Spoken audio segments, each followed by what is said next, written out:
Friday, May 26, 2023, Monaco 64, home of alternative economics and contrarian views. Today we're going to look at food and money.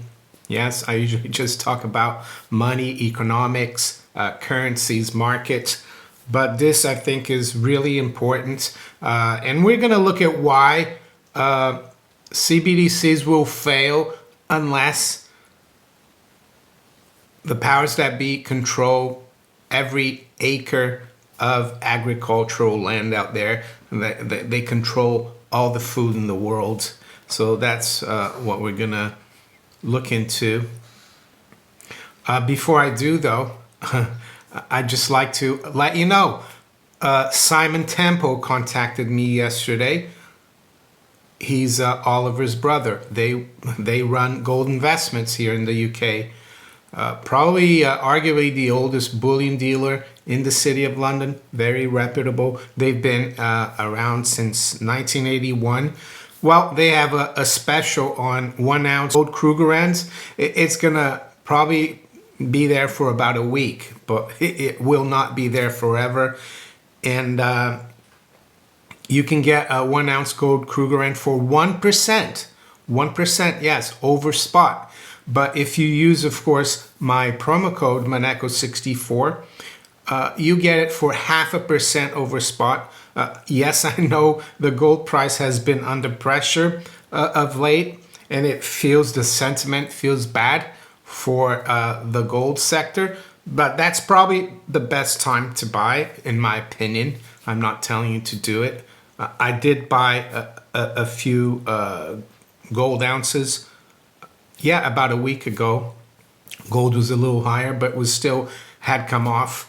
I always find it that when it feels painful, if you're fortunate enough to be able to exchange some spare fiat currency for real money, I think it's a good idea.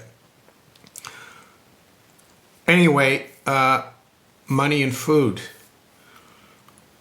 It's strange because I hadn't thought about this, and I have to thank my wife for basically asking the question. And why did she ask the question about the farms and CBDCs? Well, one of you who follows a couple. You're based in Kent, which is not far away from where we are, and I spoke to Clive the other day, and I was showing him my threepenny bits that I bought the other day. What are threepenny bits? Well, they're 3p coins, and they're all pre-1920 coins. So they are 925 silver. I weighed them, and on my scale, they weigh they change from 1.3 to 1.4 grams, but I think they're 1.4 grams, the whole coin, and 1.3 grams in silver. And I paid £1 for them. There you go. There's a threepenny bit. And 4 of these, of course, make up a shilling. 4 times 3 is 12. Shilling is 12p. So I was talking to Clive, I think it was, a couple of days ago. And I said, I got some threepenny bits. Maybe I'll go and buy some eggs with it.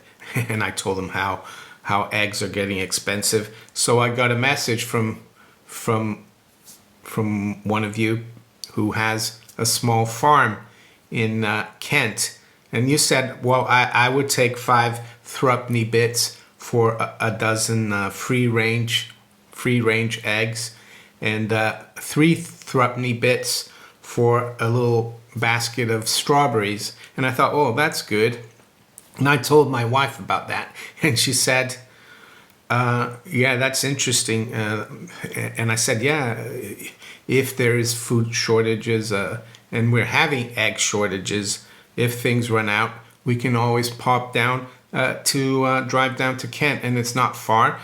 And we said as well, we need to make sure we keep our the tank of our car full with petrol or gas to make to make sure that we can get there. And then she said, well, maybe that's why they want to buy up all the farms, because if they don't buy up all the farms, there's going to be a few people out there who are going to be able to live outside the system, the digital system. And how can farms be digital? Well, I had a look at the WEF, World Economic Forum, Food Systems Initiative. I'm not going to go through the whole thing. I have read it, but basically it says the World Economic Forum Food Systems Initiative galvanizes multi-sectoral leadership to support collective regional and country-led action and advancing global insight and policy to accelerate food systems transformations to meet the needs of the people of the planet. So they give this spiel about there's a lot of waste and that they have to help farmers, small farmers, and that they have to make it in sustainable way. They have to, they say it here, we need to fundamentally transform our food systems to provide all humanity with affordable, nutritious, and healthy food within the limits of nature by 2030, in line with the United Nations Sustainable Development Goals, SDGs, and Paris Climate Agreement. So they're going to go, if they're if they're successful, they're going to go after all farms, big, medium-sized, small, and if you don't comply with them, they're going to do what they did in the Netherlands, right? We all know about what happened in the Netherlands. Farmers have protested against government scheme that will offer them 120% of the value of their company if they agree to close. So they want to close the farms. They want to have these mega food centers, and I think the Netherlands is going to be one where it's going to be huge because they already export a lot of food, agricultural foods and stuff in the Netherlands. Even though it's one of the, not a huge country, it's a huge exporter of food. So, and then if you, I'm going to put a link to the WEF page here, Food Systems Initiative. If you scroll down, you can see there's a YouTube video here from 10th of November 2022, and it says accelerate innovation in digitalization. And there's someone here on a farm, right? And she's holding a laptop. So that's what I'm trying to say. They're coming after the small farms as well. I don't know how it's going to be done here in the UK. They'll probably find an excuse. Is there a solution? Can we fight this? Well, it's hard. It's hard. I guess maybe buying a small property, what they call a hobby farm, could be something interesting. Maybe my wife and I are going to think about doing that. But what if they come after everyone? So that's what I'm saying. We will be going to this farm soon, hopefully. And I will be taking some of my real money to exchange for food. And I'll hopefully make a video about it. I guess I'll be breaking Gresham's law. And what's Gresham's law? Well, you first use the bad money if you can still use the bad money and save the good money. But that will be just an experiment. So I will take a few threatening bits, maybe a few shillings as well, and buy some eggs and strawberries. We'll take Rudy with us as well. I'm sure he'll have a good time. Today we're thinking of taking Rudy to the woods. We were in the park the other day. He swam. Today to the woods. We have some nice woods around here, and I think he will enjoy that. So let me know what you think about the food and CBDC situation, because they can't implement a CBDC for everyone if there are pockets of people out there who are not using it and who are surviving without their CBDC, who have something like gold and silver and even crypto, even Bitcoin to exchange for food. And food, of course, and shelter. If you've got shelter and food, I mean, you're pretty much set. There's not much else you need. I guess you need a bit of heating in the winter, but that can be sorted out as well if you've got first the shelter and the food. The rest comes a lot easier. I'm talking a little bit like a prepper today. But anyway, with that, let's quickly look at where the markets are this morning. And very interesting what's going on in the gilt market. I think this is serious. We could be around August 2022 in terms of timeline. And back then I warned that there could be some kind of UK sovereign debt crisis. And I'm starting to see something like that evolve again, some kind of crisis in the UK markets. And it's weird because you see headlines in the mainstream media saying that the IMF said the UK is going to grow a lot more than Germany, and Germany is in a recession. But don't be distracted by those comparisons. That's what the mainstream and the government usually do. Even though the economy here might be doing really badly, they say, oh, but look, we don't have a recession. Germany does. But the reason why we don't have a recession here is because government has been spending and spending and spending and spending. And that's calculated as part of GDP. So before we look at the markets, well, we're going to look at the markets, but you're going to start with the gilt market. We usually start with real money, gold and silver, but I think it's important to look at what the gilt market is doing. And the gilt market is, of course, the most important market for the UK financial system. And why? Well, because it determines the price of credit. It's the underlying base of the whole UK system. It's what people are willing to lend to the government, at what rate of interest. And if this rate of interest is going up very sharply and very quickly, that's not a good thing. So right now, it's 8:20 a.m. London time.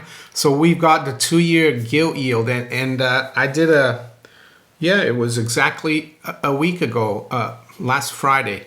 I spoke about the fact that it looked like the technical picture looked like we're going to get higher yields, which is a bad thing, of course. Prices of bonds drop and yields go up. And at the time, the 2-year yield was around 4%. And it's moving quickly because as I speak here, we're at 4.62. So it's up another 7 basis points, the 2-year yield. And why is the 2-year yield so important? Well, it's the reference rate for the 2-year swap rates, which are used a lot to set mortgage rates. Here in the UK, most mortgages are fixed for 2 and 5 years. Unfortunately, they don't fix it for 30 years like they do in the US, and I don't know why. Maybe it's because we don't have the reserve currency of the world, and financial institutions aren't willing to lend that long. Who knows? But anyway, this is not good. We're at 4.62 almost here, and the 10-year is up another 9 basis points, almost at 4.5. And the 30-year as well is up 9 at 4.74. So this is not just going to affect people with mortgages, but it's going to affect the government. The government is going to be paying more to service its debt. We saw that in April. The budget deficit was higher than expected. Corporations are going to pay more. Commercial real estate companies that have leverage, they're going to pay more. Buy-to-let businesses are going to suffer. People who borrow credit card, any kind of consumer credit, that's going to go up. Yeah, it's not going to be pretty, and you're not going to see this, of course, until it gets really bad.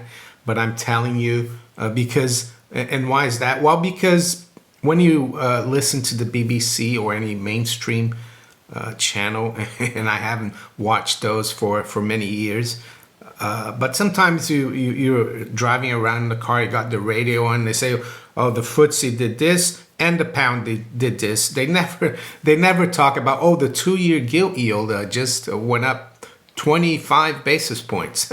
That's something that they don't tell you, because that's the mystery of the Bank of England. That's how they keep things going. And you won't hear this anywhere else. But I think it's serious. And yeah, we're going to keep an eye on it. And as I said the other day, barring the Bank of England coming in and reversing its policy and saying they're going to start QE again and not raise rates anymore, this is going to be big trouble here. And of course, they could always engineer some kind of crisis. We're seeing that the UK is becoming very belligerent vis-a-vis Russia and the Ukraine, and that definitely wouldn't be a good thing. So let's go now to the usual rundown of the market. So yeah, it's 8:24 now. So London time, of course. We've got spot gold at 1951. It's up $10. High's been 52, low is 36. Spot silver's up 33 cents or 1.4% at 23.05. So is the bottom in? I don't know, but short term, anything can happen. But over the next year or two, and even further down the road, gold and silver are going to become even more precious, in my opinion. So that's what I have to say about that. So the high today has been 23.10 for silver, the low 22.66. So it's up, as I said, 1.4%. The stock market is pretty much unchanged here. The Nasdaq is down slightly. Yeah, and I saw yesterday when I was doing the market update that the Nasdaq was up a lot and everything else was down a little bit. And I said, let me know what's going on. And it's to do with chip maker NVIDIA. To be honest, I don't follow that kind of stuff that much. I saw a headline saying that NVIDIA was up on a very good forecast, on excellent forecasts. So it's really weird that a stock price can do well because a company makes a really good forecast. I thought that was weird, and to be honest, I don't know more about what the company did and how they're doing, but I just thought that was strange. Anyway, to the currencies, we got sterling up just under 0.25%, 123.50. The euro's up 1/8 at 107.40. The dollar is down 0.25 versus the yen at 139.70. And the dollar is down 0.5% versus the yuan at 7.06. Let's look at the old dollar ruble. We haven't looked at it recently. Well, that's trading around 80. It's pretty much unchanged, so it's pretty stable, the ruble. Aussie dollar, that's up 0.25%, 65.22. Dollar's down 1/10 versus the Kiwi dollar. Dollar's down 1/10 versus the Canadian dollar at 136.26. And the Kiwi dollar is up 0.2% at 60.73. To the general commodities, WTI crude is up 1/3, 72.08. Brent is up 0.2%, 76.26. Platinum is up $9 at 1,035. And high-grade copper is up 1.5% at 364. So let's quickly look at the U.S. Treasury market. yields there. We've looked at the UK already. The 2-year yield is at 4.5. That's unchanged. The 1-month bill is just above 6%. That's to do with the debt ceiling situation. The 10-year is unchanged at 381. So there you go. With that, I'm going to wish you all a very good day and a very good weekend. Take care. Bye.